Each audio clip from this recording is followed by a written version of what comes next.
Lubog pa rin sa mataas na baha ang barangay Meysulao, Calumpit, Bulacan ngayong Webes, August 20.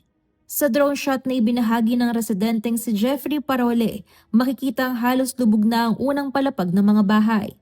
Aniya, halos 2 linggo nang lagpas tao ang baha sa mga pangunahing daan sa lugar. Dagdag pa ni Parole, mas malalim pa raw ang tubig sa mga mababang compound at kabahayan. Sa Pampanga, hindi na madadaanan ng bypass road sa Apalit, Pampanga matapos ang biglang pagtaas ng level ng tubig sa lugar ayon sa MDRRMO.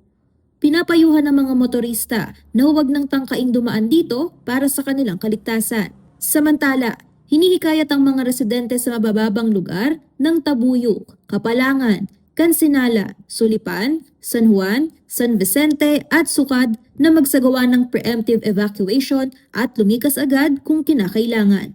Kasama si Raymond Tasoy, Angelica Cara, CLTV 36 News.